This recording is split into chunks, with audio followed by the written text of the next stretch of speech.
messy, passionate, and real. Like, we've been trained to believe that calm love is fake love. Like, feeling safe is just code for settling.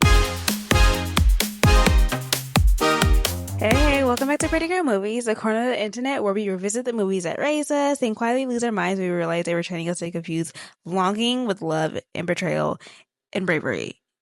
Let's just get into it. So I wasn't planning this really spiral this week, but then I saw TikTok breaking down the wedding planner and something in me just snapped, okay? Like full media theory breakdown, okay? Because why were the early 2000s so obsessed with turning romantic betrayal into an aesthetic? Now, I'm not just talking about the physical cheating. I mean, the emotional cheating, the slow burns, the whispering in corners, the I know I'm taken, but you just get me energy. And what did we do? We clapped for it. We rooted for it. We loved it. And let's just start with the movie that broke my brain. Okay, The Wedding Planner. So, for The Wedding Planner, we've got Mary, J-Lo in her peak era, minding her business, booking weddings, living her schedule, girl fantasy, whatever. And then enter Steve, the doctor with the southern drawl who saves her from the rogue urban trash can, I believe, or garbage can.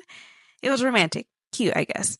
They flirt, they vibe, he buys her gelato, and he just does that Matthew McConaughey thing that he does. We know what we talked about. But this whole time, what doesn't he do? Mention that he's engaged. So then Mary finds out the hard way, mid-job, mind you, when she shows up to plan a wedding and Steve is the groom for that wedding. He's literally out here making eye contact with her over centerpieces, while his perfectly nice fiancée is just off to the side trying to get married to this man. And what does Steve do? He gaslights Mary. He acts confused. He keeps popping up to deliver flirty micro little monologues like she's a problem for being too professional, like doing her job. And he pulls the ultimate rom-com move. Okay, he ditches his fiancée at the altar, no warning, and he runs out to Mary with a sad little speech and a serving of, "It's always been you."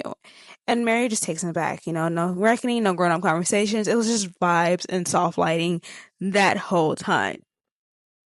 Moving on, though. This is where the thread is starting to come from, okay? This is where we start pulling at that thread. It wasn't just the wedding planner, okay? This is an entire genre, a blueprint, a mass production line of main characters just falling in love with people who are already very much taken. Rom-coms didn't just show cheating, they really romanticize it, okay? They repackage it as longing, as tension, as a destiny that just kind of arrived a little too late. And this is how we ended up with the side chick archetype being aspirational, okay? Not scandalous, not wrong, aspirational. Okay, the side chick was cool, she was smart, she was wounded, and she had chemistry with him, unlike his boring, polite, and emotionally present fiancé. Because we saw the story through the side chick's eyes, we were trained to believe that she was the one that deserved him, like she really earned it. And suddenly being the other woman wasn't something to be ashamed of. It was romantic all of a sudden. You were a better fit for him. You were his real soulmate. It was just the wrong time. And we just kind of carried that with us. This modern side chick era we have now, it didn't start with social media. It started in the movie theaters. It started with people being told that if they waited long enough, played it cool enough, suffered silently with just enough pain, the person would eventually choose them. We were taught to be someone's what if, their emotional crutch, their emotional plan B, which is terrible. And now we're out here watching girls brag on TikTok about being the one he texts when he's mad at his girlfriend. Like, that's not a badge of honor. And it's not because we're villains, but it's because the movies trained us to see that as something that's romantic. But in order to make this emotional cheating palatable, these movies had to do something slick. They had to flatten their fiancé, aka make them boring. Fran, Kimmy, the nice girlfriend, the already there woman, she's always too polished. She's too serious. She's too not the main character, okay? She's never funny. She's never clumsy. She's never one with a dream or a tragic backstory. She just purely exists to be replaced. Painlessly, neatly, and with just enough detachment that we don't really feel guilty about her being replaced. She's literally a placeholder, a speed bump, a necessary casualty on the road to this big romance story. Because if they made her three-dimensional, if they made her likable, like gave her flaws and a story and a heart, the audience might start asking real questions, like might start thinking about the emotional wreckage that comes with this so-called happy ending.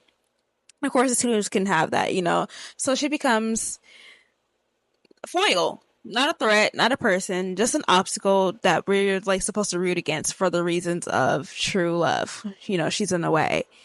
But not every movie went full blown betrayal, actually. Some of them were just a little sneakier about it. Like You've Got Mail is a masterclass in stealth, cheating, and like the dual identity manipulation thing that you got going on. You know, you got Joe and Kathleen. Two strangers falling in love via anonymous emails while both still in whole relationships. The connection was a whole email thing. Literally, it was wholesome, whatever.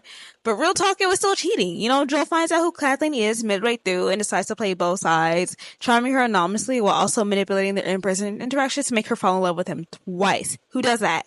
And when he finally reveals the truth, there's no fallout, there's no anger, it's just smiles and forgiveness. Because Tom Hanks smiled, duh. You know, these stories taught us that if the connection is deep enough, dishonesty is just forgivable. That lying is just part of the story and is not a deal breaker. But let's talk about the ones who didn't cheat. They just settled, which I think is worse. You know, the settling trope, the lead is with someone kind, supportive, stable, and the movie just makes that feel like it's a death sentence. Like you shouldn't want someone stable. Like in Sweet Home Alabama, Reese Witherspoon is engaged to the mayor's son. He's kind, loving, successful, but he's not the ex-husband who forged the divorce papers and tricked her into coming back to him. So, who really wins there? The problematic ex because he's messy, passionate, and real? Like, we've been trained to believe that calm love is fake love. Like, feeling safe is just code for settling. That if you're not fighting, crying, chasing for the relationship, it's just not passionate enough. And these movies taught us that choosing someone consistent means you just gave up on something exciting. And that's how we end up with people self-sabotaging good love because it doesn't feel like a roller coaster like we've been seeing in the movies. It doesn't feel like a third act speech or like a grand gesture or the betrayal turned into a confession scene. So we walk away from like the real healthy love, looking for our dramatic love story that probably does not exist. So all of this, the side chick glorification, the fiancé erasure, the fear of settling, it just built a foundation for the relationships we have now. We were raised to chase the yearning and not partnership, to value chemistry over communicating, to equate difficulty with destiny. And it told us women, like, wait, hope, just be quiet. Like, if he doesn't choose you now, it's not rejection. It's just bad timing. Just wait. And then it told the men, don't communicate, you know, don't commit until you're cornered into it. If you leave someone for someone else, you're not selfish. You're just being a brave man.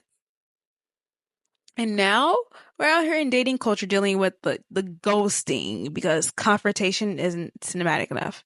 Breadcrumbing because keeping someone on the hook is more thrilling than committing to the actual relationship. 6-month talking stages because defining things just kills the build-up, I guess. These weren't just movies, sadly. These were manuals. And we internalized these lessons and it's all over our generation now. It's all over the place. God. So, yeah. We were raised on the gorgeous lies with perfect lighting and the emotionally unavailable leads. And they were fun at the time. They were dreamy, but they 100% rewired us. And now we're out here trying to build real relationships on blueprints designed for like the plot twists and not real life partnerships. So the next time someone looks at you across the bar and tells you you're different, but still has like a girl or a man back home, you just smile, you nod, and you order your drink, and you leave.